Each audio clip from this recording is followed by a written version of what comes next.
बिस्मिल्लाहिर्रहमानिर्रहीम। अस्सलाम वालेकुम। SMTV ग्लोबल के साथ मैं हूं सलमान इकबाल। सबसे पहले एक नज़र हेडलाइंस पर।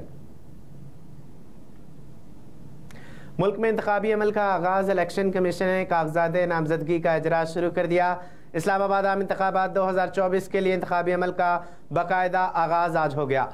इलेक्शन कमीशन ने आम इंतखाबात के लिए कागजात नामजदगी का इजरा शुरू कर दिया और मुल्क भर के RO दफातर में पब्लिक नोटिस लगा दिए गए। मुल्क भर में कौमी सूबाई असम्बलियों के लिए कागजात नामजदगी का इजरा किया जा रहा है। ख़वातीन और अक़लियतों की मखसूस नशिस्तों के उम्मीदवारों के कागजात नामजदगी का इजरा भी शुरू कर दिया गया। उम्मीदवारों का कागजात नामजदगी मुतल्लिका RO डिस्ट्रिक्ट्स और इलेक्शन कमीशन ऑफिस ले सकते हैं। इलेक्शन कमीशन के मुताबिक कागजात नामजदगी 100 रुपये फ़ीस अदा करके हासिल किए जा सकते हैं और कागजात नामजदगी 20 ता 22 दिसंबर तक मुतल्लिका RO ऑफिस में जमा कराना होंगे। सियासी जमात 22 दिसंबर तक मखसूस नशिस्तों के उम्मीदवारों की तरजीही फहरिस्त में मुतल्लिका RO ऑफिस को फ्राहम करेंगे।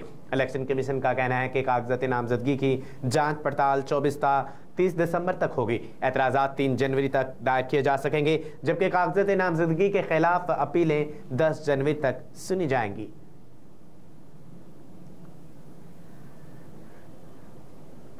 सिंध के सरकारी स्कूलों के फर्नीचर की खरीदारी में बेकायदगियों का इंकशाफ। कराची सिंध के सरकारी स्कूलों के फर्नीचर की खरीदारी में बेकायदगियों का इंकशाफ हुआ है। हुकूमत ने गुज़िश्ता 3 सालों में फर्नीचर की खरीदारी की तहकीकात शुरू कर दी हैं, जिसके लिए महकमा स्कूल एजुकेशन की सरबराही में 4 रुकनी तहकीकाती कमेटी तश्कील दे दी गई और जो फर्नीचर की खरीदारी की तहकीकात करेगा। दस्तावेज़ात के मुताबिक सरकारी और स्कूलों के लिए 1 अरब 84 करोड़ 78 लाख 54 हज़ार रुपये का फर्नीचर खरीदा गया। महकमा तालीम ने स्कूलों के लिए ये फर्नीचर माली साल 2020 से 2022 तक के दरमियान खरीदा। सेकेंडरी स्कूलों के लिए भी 58 करोड़ 36 लाख 76 हज़ार रुपये का फर्नीचर खरीदा गया, जबकि प्राइमरी स्कूलों के लिए ये फर्नीचर 1 अरब 26 करोड़ 41 लाख 78 हज़ार रुपये में खरीदा गया।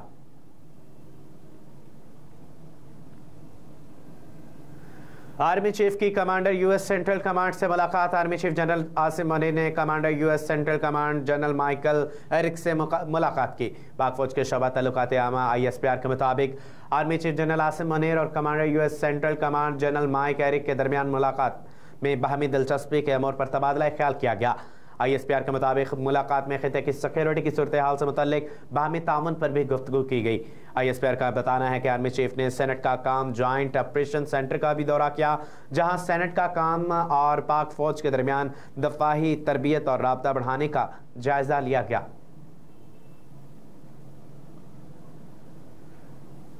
नवाज शरीफ से ना राबता किया गया और ना उन्हें राबता करने की ज़रूरत है। इस्लामाबाद साबिक वज़ीर-ए-आज़म शाहिद खाकान अब्बासी ने कहा कि 100 बार कह चुका हूं कि मैं इलेक्शन नहीं लड़ रहा, जबकि नवाज शरीफ से कोई राब्ता नहीं किया गया। इन्हें राब्ते करने की ज़रूरत है। इस्लामाबाद में मीडिया से गुफ्तगू करते हुए शाहिद खाकान अब्बासी ने कहा कि एक मीटिंग की वजह से 14 साल से नैब अदालत में खड़े हैं। क्या आज नैब चेयरमैन को ये बातें मालूम नहीं कि केस कैसे बने? 14 साल मामूली अरसे नहीं, तब जाकर इंसाफ मिला। 15 साल बाद सब कहते हैं कि इंसाफ मिल गया, लेकिन इससे बेइंसाफ़ी का जवाब कौन देगा? उन्होंने कहा कि आज मुल्क में जुल्म ना इंसाफ़ी का जवाब कौन देगा? अदालत रात को खुल रही है, लेकिन नैब जो कर रहा है इसका पता नहीं। साबिक वज़ीर-ए-आज़म का कहना था कि वज़ीर-ए-आज़म, चीफ जस्टिस और इलेक्शन कमिश्नर कह रहे हैं कि इंतखाबात होंगे, जबकि 100 बार कह चुका कि मैं इलेक्शन नहीं लड़ रहा। नवाज शरीफ से ना ही कोई राब्ता किया गया, उन्हें राब्ता करने की ज़रूरत है।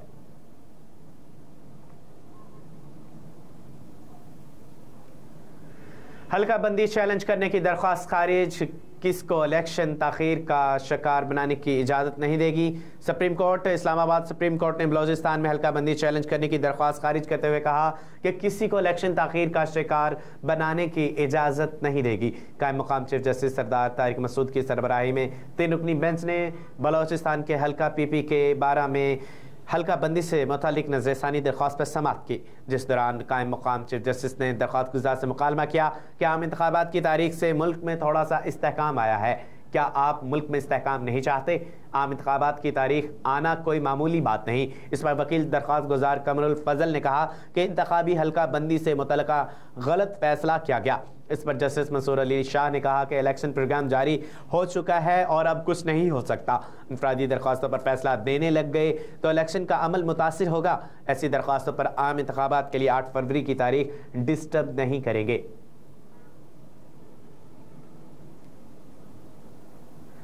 गजा में जंग बंदी की करारदाद पर अक़वाम मुत्तहिदा की सलामती कौंसिल में वोटिंग एक दिन के लिए मौखर। गजा में जंग बंदी की करारदाद पर अक़वाम मुत्तहिदा की सलामती कौंसिल में वोटिंग एक दिन के लिए मौखर कर दी गई। गैर मुल्की मीडिया रिपोर्ट्स के मुताबिक गजा में फौरी और देर बाद जंग बंदी के लिए सलामती कौंसिल में करारदाद पर वोटिंग पीर को होना थी। ताहम करारदाद का मुसवदा पेश करने वाले मुल्क मुत्तहिदा अरब इमारात ने पीर को होने वाली वोटिंग को एक दिन के लिए मुलतवी करने की दरख्वास्त की।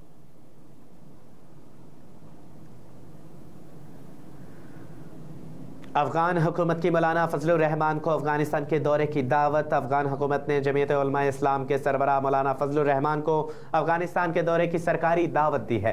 तर्जमान इमारत इस्लामिया ज़बीउल्लाह मुजाहिद का कहना है कि मौलाना फजलुर रहमान साहब को इज्जत दावत दी गई है और वो अफगानिस्तान आए और ममलकत पाकिस्तान और पाकिस्तानी अवाम के लिए के हवाले से अफगान अवाम और इमारत इस्लामिया के मौक़िफ़ से आगाही हासिल करें। ज़बीउल्लाह मुजाहिद ने कहा कि अफगानिस्तान का दौरा करके मौलाना फजलुर रहमान फिर जाकर पाकिस्तान अवाम को बताएंगे कि हम पाकिस्तान में बदअमनी नहीं चाहते। उन्होंने कहा कि हम हरगिज़ नहीं चाहते कि पाकिस्तान से तल्लुकात ख़राब हों। पाकिस्तान के ख़िलाफ़ कोई इक़दाम किया जाए, इस हवाले से बेहतर किरदार अदा कर सकते हैं।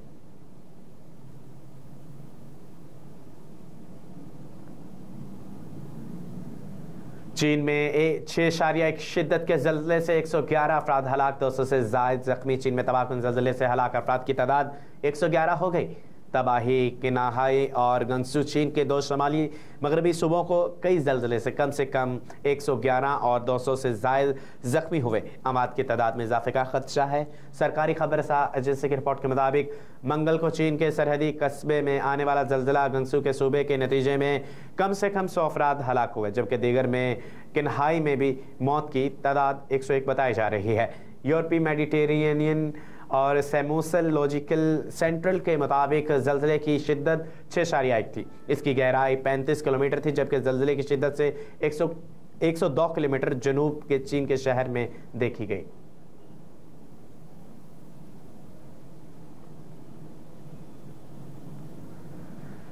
लाहौर मुस्लिम लीग नून के कायद नवाज शरीफ ने कहा कि RTS बैठाकर जो हुकूमत लाई गई वो एक मोटरवे भी ना बना सकी। लाहौर में पार्लिमानी पार्टी के इजलास से खिताब में नवाज शरीफ ने कहा कि काफ़ी अरसे के बाद अपने साथियों के साथ मुलाकात का मौका मिला। कहा गया कि हम वहमो गमान में नहीं थे। बेटे से तनख्वाह ना लेने पर फारिग कर दिया जाएगा। तकरीबन 1 लाख रुपए तनख्वाह ना लेने पर मुझे फारिग किया गया। मकसद सिर्फ वज़ीर आज़म को निकालना था और एक सिलेक्टेड को लाना था। उन्होंने कहा कि मैं सुबह वज़ीर आज़म था और शाम में हाईजैकर बना दिया गया। आईन और क़वानीन में गुंजाइश ना होने के बावजूद वज़ीर आज़म को निकालना था। मुल्क में बिजली की लोड शेडिंग ख़त्म हो रही थी। CPEC पाकिस्तान आ रहा था। कहा जा रहा था कि पाकिस्तान G20 में शामिल हो जाएगा। IMF को हमने खुदा हाफिज़ कहा था। हम गैर मुल्की कर्जे वापस कर रहे थे। हमने अपने मुल्क में दौर कर्जे नहीं लिए जबकि वापस किए थे और हम पाकिस्तान में वो काम कर सकते हैं जो दूसरी कौमें नहीं कर सकती। हमें नज़र अंदाज किया गया। नवाज शरीफ का कहना था कि RTS बैठाकर जो हुकूमत लाई गई वो एक मोटरवे भी ना बना सके। अगर हुकूमत नहीं तोड़ी जाती तो मोटरवे बन जाती। किसी ने कराची से दहशतगर्दी को ख़त्म किया, जबकि सिंध में हमने कोयला निकाला, जबकि बिजली से कराची में हमने 2200 मेगावाट पावर प्लांट कायम किया। और चित्राल वालों से पूछूंगा कि टनल मुझसे बनवाते हैं और वोट किसको देते हैं। कराची से हैदराबाद जो बनाई गई वो मोटरवे नहीं। हम तरक्की वाले लोग हैं, गरीबों का दुख बांटते हैं। न्यूज़ स्टूडियो से फिल वक्त इतना ही। मज़ीद खबरों से बाखबर रहने के लिए देखते रहिए SMTV ग्लोबल और रहिए हर लम्हा बाखबर।